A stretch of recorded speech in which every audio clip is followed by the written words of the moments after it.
Hi all. இந்த சேனலில் video post பண்ணி ரொம்ப வருஷம் மேலே ஆகுது.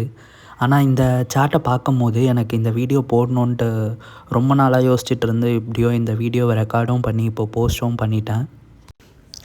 இந்த ஸ்டாக்கோட நேம் வந்து பர்ஜர் பெயிண்ட்ஸ். ஆல்ரெடி இதை பற்றி கேள்விப்பட்டிருப்பீங்க. அப்படி கேள்விப்படலைன்னா நான் கொஞ்சம் இதை பற்றி சொல்கிறேன்.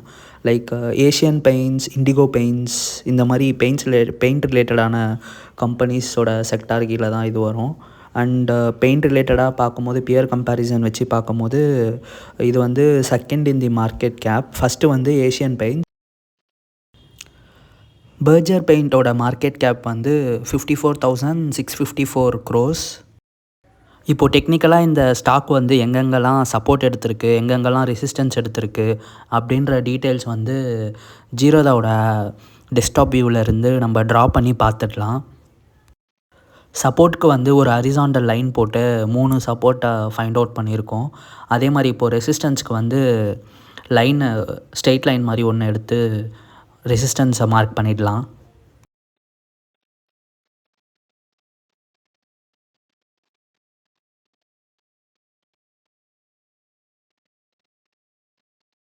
இப்போது சப்போர்ட் அண்ட் ரெசிஸ்டன்ஸ் மார்க் பண்ணிட்டோம். ஸோ இப்போ ஒரு பபுள் அவுட் எடுத்து எங்கெங்கே சப்போர்ட், எந்தெந்த பாயிண்ட்லாம் ரெசிஸ்டன்ஸுன்னு மார்க் பண்ணிக்கலாம்.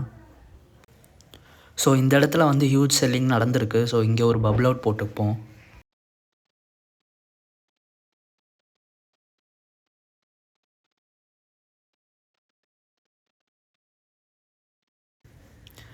இங்கேயும் ஒரு ரெசிஸ்டன்ஸ் ஃபார்ம் ஆகிருக்கு. இங்கேயும் ஒரு பபுள் அவுட் போட்டுப்போம்.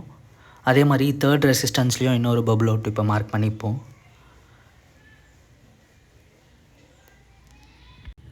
இப்போது ரெசிஸ்டன்ஸ்க்கு மார்க் பண்ண மாதிரியே சப்போர்ட்க்கும் மார்க் பண்ணிப்போம். ஸோஃபாராக ஐடென்டிஃபை பண்ணது வந்து 3 ரெசிஸ்டன்ஸு, 3 சப்போர்ட். ஆல்ரெடி இந்த ஸ்டாக்கை வந்து நான் அக்குமுலேட் பண்ண ஸ்டார்ட் பண்ணிட்டேன் ஸ்விங் ட்ரேடிங் பர்பஸ்க்காக. ஆவரேஜ் ப்ரைஸ் வந்து 460 கிட்ட வச்சுருக்கேன். இந்த ஸ்டாக்குக்கு வந்து நான் ஸ்டாப் லாஸாக வந்து 440 அந்த ரேஞ்சில் ஸ்டாப் லாஸ் மெயின்டைன் பண்ணலான்னு டிசைட் பண்ணி வச்சுருக்கேன். 440லேருந்து 435 இந்த ரேஞ்சில் வந்து ஸ்டாப் லாஸ் மார்க் பண்ணலான்னு பிளான் பண்ணி வச்சுருக்கேன். 8th Jan அண்டு 10th Janல தான் பர்ச்சேஸ் பண்ணேன். 8th Jan வந்து 456 ரேஞ்சில் பை பண்ணேன்.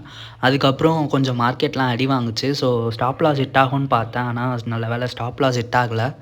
அதுக்கப்புறம் திருப்பி 10th Jan வந்து 463 ஆவரேஜ் பையிங் ப்ரைஸில் வந்து பை பண்ணி இப்போ ஹோல்டு பண்ணி வச்சுருக்கேன். இந்த ஸ்டாக்குக்கு வந்து நான் ஃபஸ்ட்டு டார்கெட்டாக 550 to 570 அந்த ரேஞ்சில் தான் ஏம் பண்ணி இன்வெஸ்ட் பண்ணி வச்சுருக்கேன். லைக் இது வந்து ஸ்விங் ட்ரேடிங் பர்பஸ்க்காக தான். ஒரு 2 to 3 month ஹோல்ட் பண்ணுற மாதிரி பிளான். 20 to 25% எக்ஸ்பெக்ட் பண்ணி இந்த ஸ்டாக்கில் வந்து நான் இப்போது ஸ்விங் ட்ரேடிங்க்காக இன்வெஸ்ட் பண்ணி வச்சுருக்கேன். நீங்களும் உங்களோட ஓன் ரிசர்ச் பண்ணி இந்த ஸ்டாக்கில் இன்வெஸ்ட் பண்ணலாமா வேணாமான்ட்டு கமெண்ட் பண்ணுங்கள்.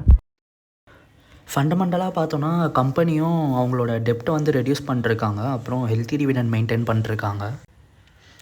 சேல்ஸ் அண்ட் ப்ராஃபிட்டும் கிராஜுவலாக இன்க்ரீஸ் ஆகிட்டும் இருக்குது. ஸோ ஸ்விங் ட்ரேடிங் பர்பஸ்க்கு இந்த ஸ்டாக் கொஞ்சம் நல்ல பொட்டென்ஷியலாகவே இருந்தது. அதனால தான் இந்த ஸ்டாக்கை செலக்ட் பண்ணியிருக்கேன். நீங்களும் இந்த ஸ்டாக்கில் இன்வெஸ்ட் பண்ணலாமா வேணாமான்னு டிசைட் பண்ணிவிட்டு இன்வெஸ்ட் பண்ணுங்கள். Thank you all. பாய்.